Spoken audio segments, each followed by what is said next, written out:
오늘의 사회 이슈를 정원희 기자가 종합해드립니다. 오늘의 이슈 포커스입니다. 세월호 7시간의 비밀을 풀어줄 열쇠를 쥐고 있는 인물로 주목받아온 간호장교 조모 대위가 참사 당일 박근혜 대통령에 대한 진료는 없었다고 밝혔습니다. 현재 미국에서 연수 중인 조 대위는 언론과의 전화 인터뷰에서 자신은 대통령 관저가 아닌 의무동에 근무했으며 참사가 발생한 4월 16일엔 관저를 찾은 적도 대통령을 본 적도 없다고 말했습니다.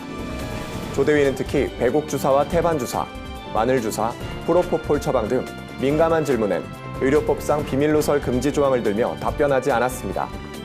전날 기자회견에서 의혹을 부인한 신모 전 대위에 이어 조 대위도 진료 사실을 부인함에 따라 현재로서는 이들을 통한 대통령의 행적 규명은 어렵게 됐습니다. 유엔 안전보장이사회가 북한의 석탄 수출 상한을 설정하고 수출 금지 광물을 확대하는 등의 내용이 담긴 새로운 대북 제재 결의안을 채택했습니다. 또한 북한의 외교 관계를 압박하는 동시에 추가 도발 시에는 유엔 회원국의 자격을 정지시킬 수 있다는 경고도 담았습니다. 전문가들은 이번에 통과된 대북 제재 결의안 2321호가 기존 제재의 틈새를 메워 북한의 자금줄을 더 강하게 옥죄할 수 있을 것이라고 평가하고 있습니다. 안보리에선 석탄 등 광물에 대한 수출 금지만으로도 북한의 수출이 연간 8억 달러가량 줄어들 것으로 추정하고 있는데, 이는 북한의 연간 수출액의 27%에 해당하는 금액인 만큼 북한 정권에는 큰 타격이 될 것으로 보입니다. 11월 소비자 물가 상승률이 3개월째 1%대를 기록하며 연중 최고 수준을 지속했습니다. 통계청이 1일 발표한 11월 소비자 물가 동향에 따르면 지난달 소비자 물가지수는 1년 전보다 1.3% 올랐습니다. 이는 8개월 만에 가장 큰 상승폭을 보인 지난달과 같은 수준인데요. 농축수산물 가격이 여전히 높게 형성된 가운데 서비스 물가도 상승하면서 소비자들의 체감 물가는 더 높았습니다.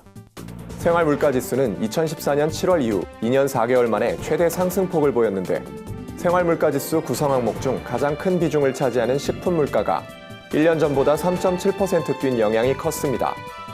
특히 올여름 폭염 때문에 출하량이 줄어든 무는 9월부터 3개월 연속 2배가 넘는 급등세를 보이기도 했습니다.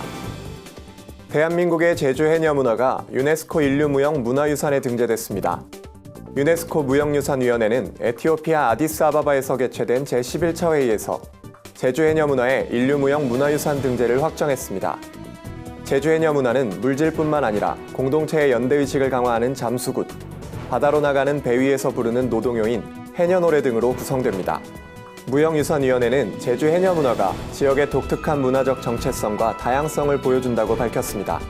이어 안전과 풍어를 위한 의식, 선배가 후배에게 전하는 잠수 기술과 책임감, 공동작업을 통해 거둔 이익으로 사회적 응집력을 높이는 활동 등이 무형유산으로서 가치가 있다고 평가했습니다. 석유 수출국 기구 오펙이 2008년 이후 처음으로 감산에 합의했습니다. 오펙은 오스트리아 빈에서 총회를 열고 회원국들이 하루 최대 생산량을 3,250만 배럴로 120만 배럴 줄이는 것에 합의했다고 밝혔습니다. 회의는 시작부터 진통이 예상됐으나 사우디와 이란, 이라크 등 3대 산유국이 쟁점에 합의하면서 예상보다 쉽게 합의에 도달했습니다. 이번 최종 감산 합의로 원유 공급 과잉은 상당 부분 해소될 것으로 보이며 유가가 배럴당 60달러대까지 오를 것이란 전망도 나오고 있습니다. 이런 가운데 비오펙 회원국 중 최대 산유국인 러시아 역시 생산량을 감축할 의사를 밝혔습니다. 오펙은 앞서 지난 2008년 금융위기로 유가가 내려앉자 150만 배럴을 감산한 바 있습니다. 구티비 뉴스 정원입니다.